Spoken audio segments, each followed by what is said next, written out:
It was the spring of 1987. A small Tennessee town, nestled among rolling hills and winding country roads, was about to face a mystery that would haunt it for decades. 14-year-old Rebecca Lynn Carter was, by all accounts, a typical teenager. She loved drawing, had a tight circle of friends, and dreamed about one day becoming a teacher herself. Neighbors remembered her as cheerful, a little shy, but always polite. Her parents said she never strayed too far from home, never missed curfew, and rarely gave them a reason to worry. But on one warm afternoon in May, all of that changed. Rebecca never made it home from school. That Friday began like any other. She wore her favorite light blue summer dress, a detail her mother would never forget. Rebecca's school was less than a mile away, just a 15-minute walk along quiet residential streets. She waved goodbye to her classmates around 3 p.m. A few students recalled seeing her adjust the strap of her book bag as she left the front gates. One neighbor remembered spotting her at the corner of Maple and 3rd Street, just 2 blocks from home. And then, nothing. She simply vanished. When Rebecca didn't arrive home by 3:30, her mother assumed she'd stayed late with friends. By 4, there was concern. By 5, panic had set in. Calls to friends went unanswered, no one had seen her, and by dusk, her father was out driving through the neighborhood, calling her name from the rolled-down windows of his truck. That night, the police were called.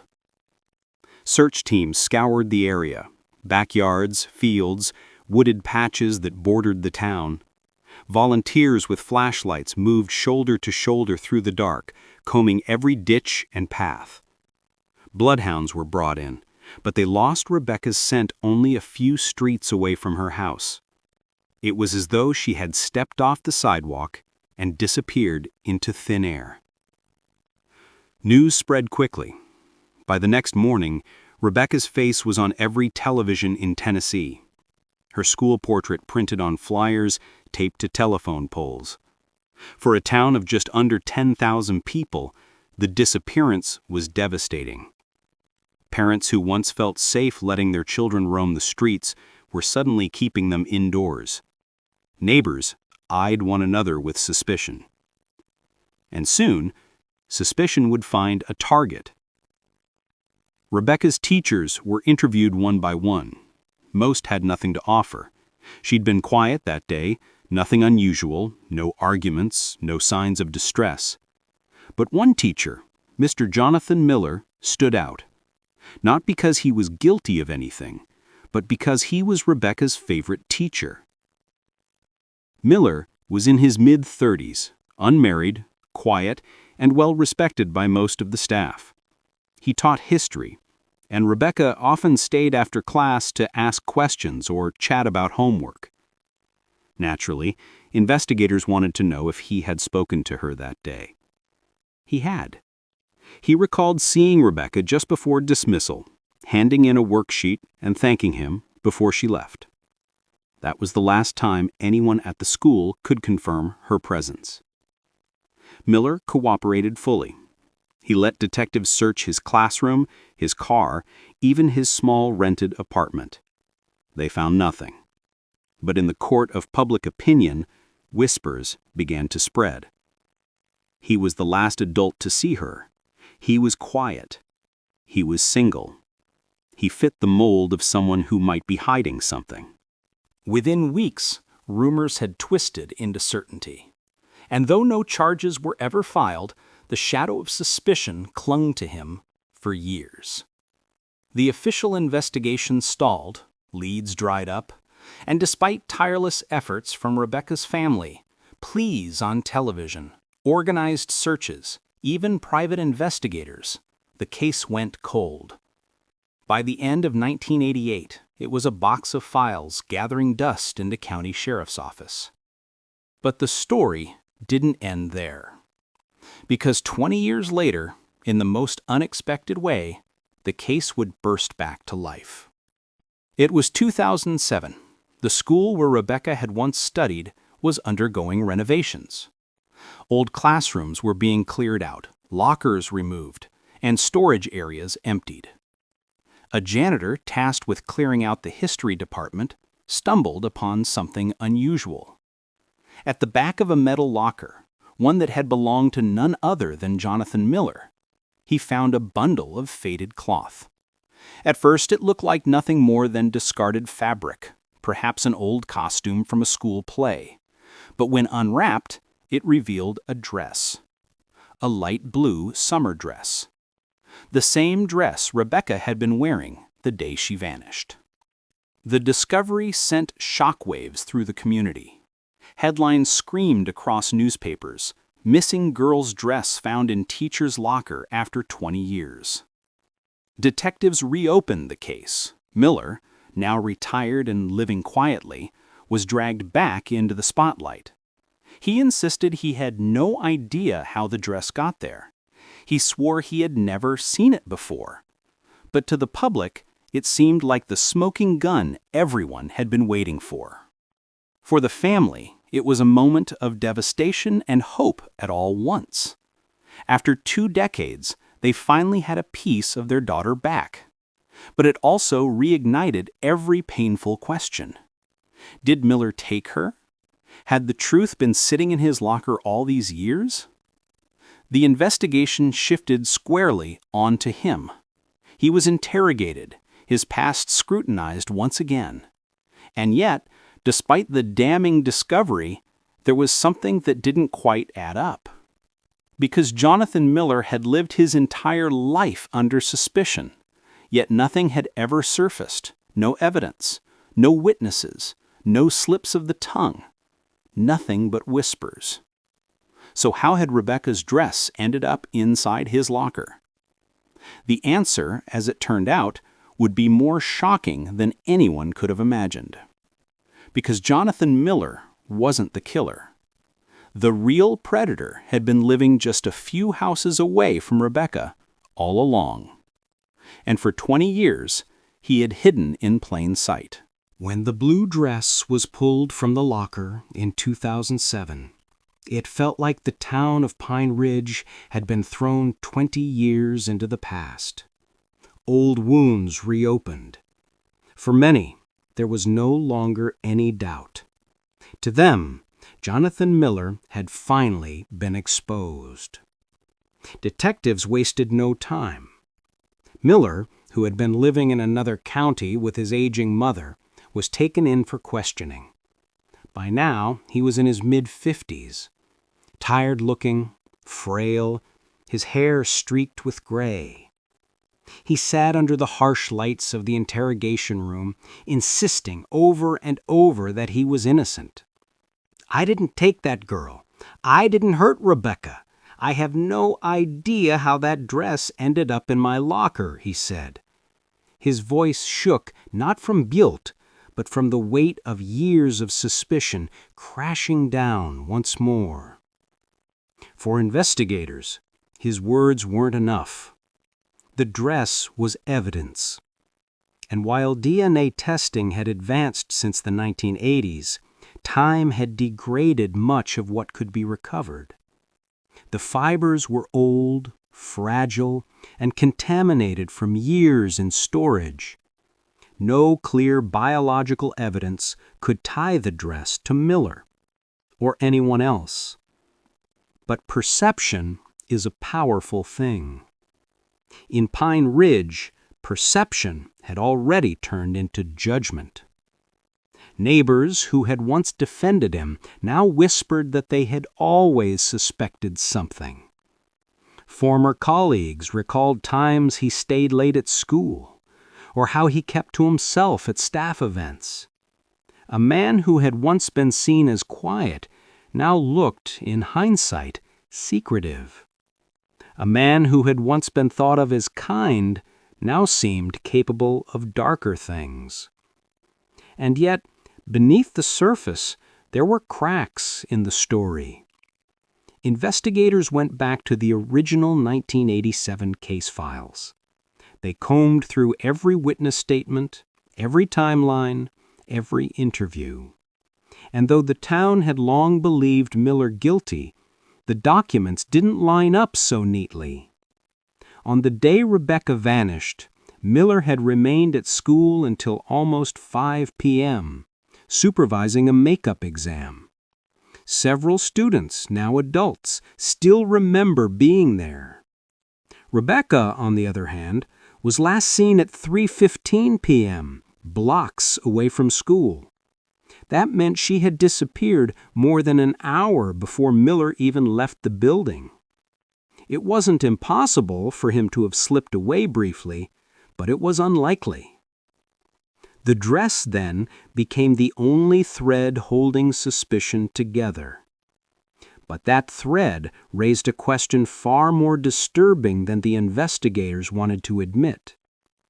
If Miller hadn't placed the dress in his locker, then who had? For weeks, detectives pulled at that question. How many people had keys to that wing of the school? Could the locker have been tampered with? Old maintenance logs revealed something interesting.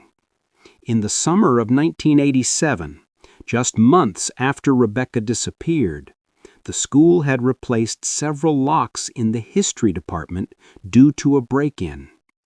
The files didn't specify what was stolen or damaged, just that access had been compromised. Could the dress have been placed there then, hidden away, deliberately? And if so, who would have wanted to frame Jonathan Miller? As the investigation stretched on, the Carter family found themselves caught between hope and despair. Rebecca's mother clutched the faded dress when it was returned to her, pressing the fabric to her face as if it still carried her daughter's scent. For the first time in 2 decades, they held something real, something tangible. But it wasn't closure. It was torment. Because with every stitch of that dress came the same unanswered question: what had happened to their little girl? Rebecca's father, now gray-haired and weathered, spoke to reporters outside the courthouse. "All we want is the truth. We don't care how ugly it is. We just want to know what happened." The truth, however, was still buried. As detectives widened their search, they began revisiting neighbors from 1987. Many of them had moved away, but a few still lived in the same homes. One man in particular stood out, not because he had been a key suspect, but because he had barely been considered at all. His name was Harold Jennings. In 1987, Harold was 44 years old, a bachelor who lived 2 doors down from the Carters. He kept mostly to himself, working odd jobs around town, plumbing, carpentry, and occasional shifts at the school as a part-time custodian. At the time of the original investigation, Harold had provided an alibi. He claimed he'd been at a friend's house that afternoon working on a broken-down car. The friend had confirmed it, and with no reason to doubt him, police never pushed harder. But as detectives revisited old files, something about Harold's alibi felt thin. The friend he'd named had since passed away. The timeline was vague, and there was no physical proof to support his story. For the first time in 20 years, Harold Jennings' name moved from the margins of the case file to the center. It was then that new forensic techniques entered the picture. The dress, though degraded, still contained microscopic fibers. Analysts compared them to old evidence bags taken from Rebecca's belongings, her school bag, her shoes, her books. Among the samples, they discovered something strange: a cluster of synthetic carpet fibers. These fibers didn't match the school. They didn't match Miller's apartment. But when detectives quietly collected samples from Harold Jennings' old garage, still intact after all these years, the fibers lined up perfectly. It wasn't enough for a conviction, but it was enough to warrant a closer look. Neighbors described Harold as odd, but not threatening. He was known to sit on his porch for hours staring across the street. He often asked neighborhood kids to help with chores for pocket change. Some recalled that he seemed especially attentive to Rebecca. Too attentive, perhaps. One neighbor, interviewed for the first time in years, remembered a chilling detail. On the day Rebecca vanished, she had seen Harold's old pickup truck idling near the school around dismissal time. At the time, she hadn't thought much of it, but with hindsight, it felt more than coincidence. And suddenly, a new possibility emerged. What if Harold Jennings had been the one to take Rebecca? What if he had used his access as a school custodian to sneak inside after the crime? And what if, in a calculated move, he had planted her dress in Miller's locker, knowing that suspicion would squarely land on the quiet, single teacher? The idea seemed outrageous, but as detectives pieced together Harold's past, the puzzle started to fit. For 2 decades, the community had lived with the assumption that Jonathan Miller was guilty. But now, for the first time, the lens was shifting. The man who had been hiding in plain sight just 2 houses away was beginning to look far more dangerous. And soon, investigators would uncover evidence that not only linked Harold Jennings to Rebecca's disappearance, but revealed the shocking lengths he had gone to in order to bury the truth. When the investigation finally pivoted toward Harold Jennings, detectives felt the chill that comes with the knowledge that the person you least suspected might have been watching all along. What followed was not a neat, cinematic confession, but a slow unpeeling of a life that had been built around secrecy and quiet predation. To understand what happened on that warm afternoon in May of 1987, investigators had to assemble not just the physical evidence, but the pattern of Harold's behavior, the way he observed, planned, and then executed a crime designed both to satisfy a private compulsion and to bury the risk of exposure.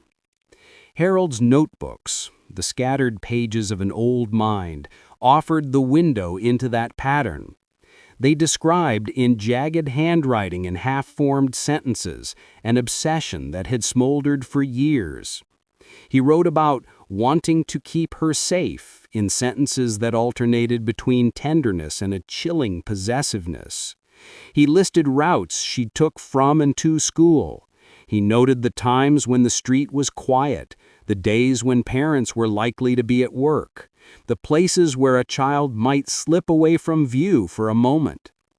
To the detectives who read those pages years later, it read like surveillance, not of a home, but of a life. From those fragments, the likely arc of that afternoon emerged. Rebecca, a child who trusted her neighborhood and knew the familiar faces along her route, was walking the few blocks between the school and her house when Harold first became the person who would change her story. He had watched that route for months. He knew which homes had gate alarms and which yards had friendly dogs. He knew where a child would slow to tie a shoelace or stop to look at a mailbox. On that day, as the bell rang and students poured onto the sidewalk, Harold eased his old pickup into a shadowed driveway near the school exit. It was the kind of place that an engine could idle without drawing attention. He called to her. At least one witness later testified that they'd seen him speak to a girl in a light blue dress near the corner of Maple and 3rd. To anyone watching, it looked, at first, like an ordinary neighborly exchange, an older man asking a child a question. But Harold's words were calculated to be non-threatening. He offered a ride home, a favor, a quick help with a dropped book. He framed himself as a helper, the sort of adult a child might accept without alarm. Rebecca, polite and trusting, may have hesitated and then accepted. That brief surrender of autonomy would be the last free choice she made that day. What followed was a violent, private encounter, an overmatch of physical power and determination, and an ending that the child could not control. The investigators who reconstructed those moments did so with restraint in language and method. They focused on the sequence, not the anatomy. Rebecca was taken from the public walkway into the confined space of a vehicle, removed from the safety of daylight. From there, she was brought to Harold's garage, a place he knew intimately, where the tools and materials of his work could hide other operations. The garage, by all accounts, was the theater of the crime, isolated, routinely used, and positioned so that someone living nearby could plausibly claim ignorance later. Inside the garage is where the assault took place. Witnesses could not describe that scene. There were no eyewitnesses to the interior, but forensic traces, the notes Harold later scrawled about the blue dress, and the pattern of his subsequent behavior all made one thing disturbingly clear. Rebecca was killed there. Investigators would later describe a sudden, fatal act. They spoke in clinical terms about loss of life, about the urgency of a child's last moments, and about the grave reality that a predator had crossed the boundary between desire and murder. Afterward, Harold faced a decision that would dictate the fate of the investigation for decades. He could have destroyed the evidence, hidden the body where it might never be found, or he chose another, more devious path. He returned to the school, to the very place where suspicion could be directed away from him. With familiarity born of years doing odd maintenance work there, he knew how to move unseen. He knew which staff spaces had less traffic. He knew where inside a teacher's locker a small bundle could be concealed and how the discovery of that bundle would make a tidy story for the town. A single, vivid clue pointing to one of the adults who had known Rebecca. So he put the dress in Jonathan Miller's locker. It was a framing so cruelly simple that it was almost elegant in its cold logic. Plant a piece of clothing, let rumor run on the wings of confirmation bias, and watch the community slit its own throat with certainty. For 20 years, that plan worked. Harold's motives, the tangled knot of compulsion, power, and the want of being noticed but not caught, never came clean in a confession. What his notebooks made clear, and what his life suggested, was that he wanted control, and he wanted to be invisible. The planting of the dress was both an act of malice against Rebecca's memory and a protection for himself. It shifted the narrative. It made suspicion stick to a man who was easier for the town to hate in instinctive ways, the quiet, single teacher who had no family to defend him. When the community found the dress 2 decades later, the reaction was predictably raw. People wanted a scapegoat, and Miller, who had carried guilt assigned to him by rumors and innuendo for years, was the nearest vessel. Despite Miller's protests, despite a lack of direct biological proof, the social evidence felt to many like conviction. But the investigators who refused to settle dug deeper. They looked past the convenient story to the messy truth. That digging produced the fibers and paint flecks that would become the pivot of the case. It produced the garage samples and Harold's hidden notebooks. It produced neighborhood memories, an idling truck, a porch light overlooked, that glowed with new meaning when the pattern was drawn. Alone, none of those things would have been enough to seal the case. Together, they created a lattice strong enough for prosecutors to stand on. At trial, prosecutors chose to present the story methodically. They laid out the surveillance, the access, the motive, the physical traces. They avoided sensationalism. They did not dwell in lurid detail. Instead, they emphasized pattern and responsibility. Harold watched, he planned, he abducted, he murdered, and then he manipulated the scene to deflect blame. The jury, confronted with the evidence as a whole, concluded that, beyond a reasonable doubt, he had caused Rebecca's death. Conviction, however, did not return what the family most wanted. Rebecca's remains were never found. Harold never provided the kind of confession that could grant the family the precise knowledge of what had occurred in those final moments, whether there had been struggle, what she might have said, where exactly he had put her body. He died in prison years later, leaving the precise ending of Rebecca's life a private secret between him and whatever weight history places on him. Still, the verdict brought a complicated kind of relief. For Rebecca's parents, the court's conclusion confirmed what they had feared and hoped in the same breath, that a neighbor had betrayed a child's trust, and that someone was finally held to account. They did not celebrate. They were measured in their reaction, often seen holding the dress to their chest during interviews, whispering that closure and justice were not the same thing. And for Jonathan Miller, the exoneration came late and incomplete. The town could officially say he had not committed the crime, but reputations and years are not restored by legal statements. He had lost jobs, relationships, and the chance at a normal life. The case stands as a reminder that while evidence may eventually show the way to truth, the path between suspicion and vindication can be ruinously long. What remains long after the courtroom lights dimmed are the quieter lessons of the case. One is about the importance of resisting easy narratives. It is easier, in the moment of panic, to believe a single tidy explanation. It is harder to hold judgment and follow evidence wherever it leads. Another lesson is about the predatory ordinary. The idea that a person who lives next door, who smiles when you walk by, may nevertheless harbor danger. Communities prefer the stranger as villain because the stranger is an object of story, not of neighborly discomfort. Finally, the story of Rebecca Lynn Carter is a portrait of persistence.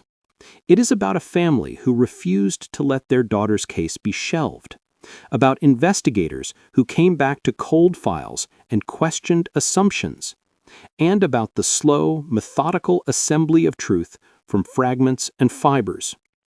It is tragic because it ends with a life lost and no body recovered. It is necessary because at the end an accountable person was appointed a place in the legal record. As the town of Pine Ridge tried to heal, people pinned new flyers, not to warn of one name, but to remind children to be cautious and Terrence to be vigilant. Rebecca's blue dress, now a museum artifact of a case that split a town between certainty and doubt, rests tucked away from public view, a testament to a life cut short and a reminder that truth, however delayed, can still matter. And if there is a final, quiet note to mark the end of this story, it is this: justice, even when imperfect and late, matters to those who survive. The community learned that assumption is a dangerous currency, and that the work of investigation is not only about evidence, but about patience, humility, and the hard willingness to look where the evidence, not the gossip, points. Rebecca's parents kept searching in their own ways. They held photos, they spoke at community meetings, and they never stopped asking the question that became the motor of every part of this case. Why her, and why their town? The answer, when it came, was not comforting. It was a lesson written in the ledger of small towns everywhere, that sometimes the real danger is not the stranger in the movies, but the familiar face on your street. As suspicion shifted from Jonathan Miller toward Harold Jennings, detectives knew they had to tread carefully. After all, Harold had lived under the radar for more than 20 years.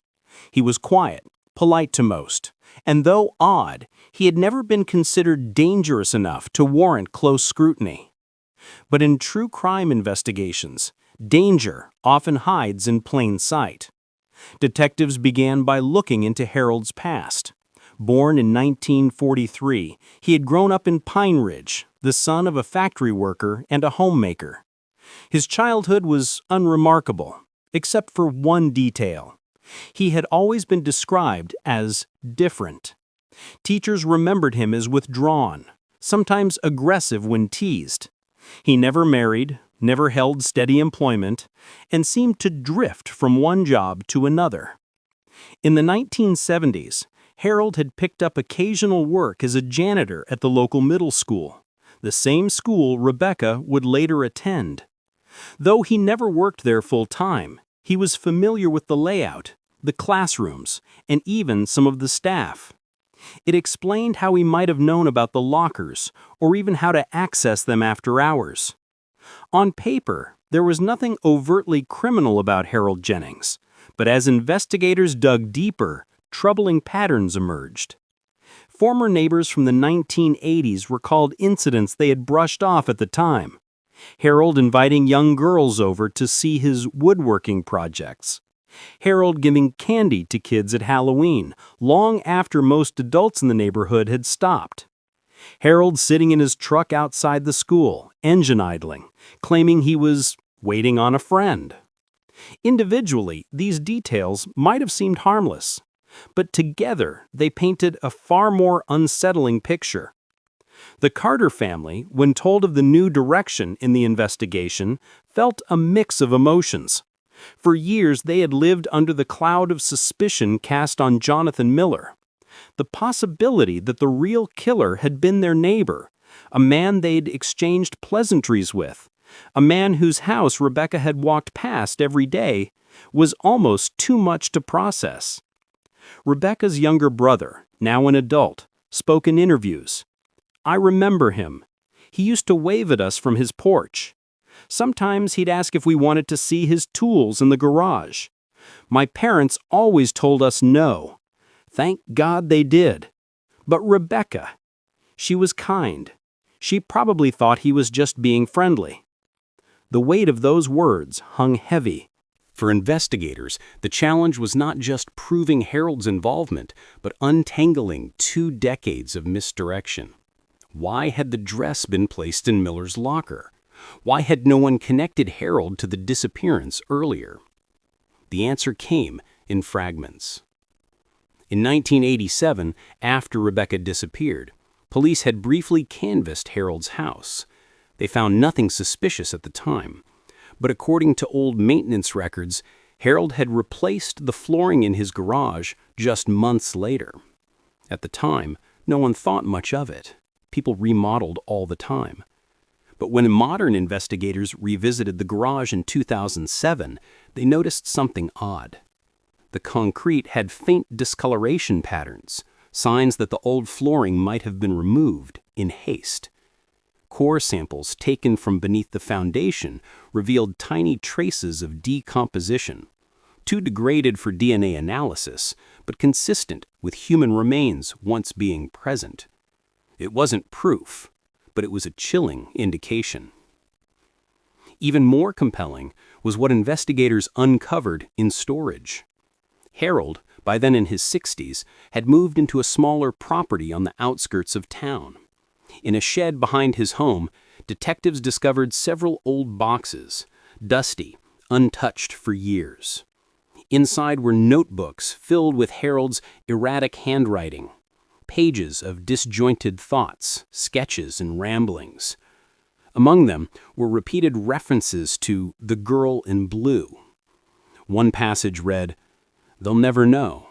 They'll think it's him. I made sure of it. Locked away where it belongs." To detectives, this was no longer coincidence. This was confession hidden in plain sight. Meanwhile, Jonathan Miller, who had spent years under suspicion, was reeling. His reputation had been destroyed decades earlier. He had never married, never had children, never built the life he might if he hadn't lived under a cloud of doubt. When news broke that Harold Jennings was now the focus, Miller gave a rare interview. His voice cracked as he said, "I lost my career, my friends, my life, all because of something I didn't do. And all that time, the real monster was just across the street." The tragedy of Miller's lost years became a case study in how tunnel vision in investigations can devastate innocent lives. Still, prosecutors needed more than notebooks and suspicious concrete. They needed hard evidence. Forensic teams returned to the dress, the most critical piece of physical evidence. Though DNA had degraded, advanced chemical analysis revealed something investigators hadn't noticed before: microscopic flecks of paint embedded in the fabric. Paint that didn't match the school, but did match old samples found in Harold's garage. The puzzle was fitting together. Detectives confronted Harold. By now, he was 70 years old, his health failing, but his mind sharp enough to play games. He denied everything. Denied knowing Rebecca. Denied ever going near the school. Denied having anything to do with the dress. But when investigators pressed him with the forensic evidence, the carpet fibers, the paint flecks, the notebooks, his calm demeanor cracked. He became angry, defiant, even mocking. "You people never did know how to do your jobs," he spat at them. "You wasted 20 years chasing the wrong man." It was a slip, but a telling one, because the only way Harold Jennings could have known how much time had been wasted was if he had been watching all along. Slowly, piece by piece, the case built against him. Witnesses recalled his truck near the school. Fibers and paint matched his garage. His notebooks betrayed his obsession, and the dress, hidden in Miller's locker, was the ultimate proof of his attempt to frame another man. In 2008, Harold Jennings was arrested on charges of kidnapping and murder. The community was stunned. Some neighbors said they felt sick knowing they had waved to him for years, shared sidewalks, even trusted him with odd jobs. Others expressed guilt that they had believed Miller guilty for so long. As one local put it, "We were living next to the devil, and we didn't even know it." The trial was long and painful. Prosecutors laid out the evidence step by step, careful to avoid speculation, but painting a clear picture. Harold Jennings had lured Rebecca into his truck that afternoon. He had taken her to his garage, and when the community began to suspect Jonathan Miller, Harold had used his access to the school to plant her dress in Miller's locker, ensuring suspicion would linger for decades. The defense argued there was no direct DNA evidence, that the case was built on circumstantial links, but the jury saw through it. The weight of the fibers, the paint, the notebooks, and the timeline were too strong to ignore. After 3 weeks of testimony, the verdict came down: guilty on all counts. For the Carter family, it was both relief and devastation. They finally had answers, finally saw someone held accountable, but closure was complicated. Rebecca's body had never been recovered. The notebooks hinted at what had happened, but Harold never confessed. He went to his grave, dying in prison just a few years later, without revealing where he had left her remains. Rebecca's mother said quietly outside the courthouse, "At least we know it wasn't Jonathan. At least we know the truth. But I'll never stop looking for my daughter. Never." And for Jonathan Miller, the verdict came far too late. Though he was cleared in the eyes of the law, the damage was irreversible. His life had been stolen, not just by Harold Jennings, but by the suspicion that had poisoned his community for 2 decades. In interviews, he reflected, "People always think the worst thing is losing someone you love, and it is. But there's another kind of loss. The loss of trust, the loss of your name, the loss of your life even while you're still alive. That's what I lived with, and I wouldn't wish it on anyone." The story of Rebecca Carter is more than just a tragedy. It's a cautionary tale about the dangers of assumptions, the persistence of families who refuse to give up, and the patience of investigators who refuse to let cold cases die.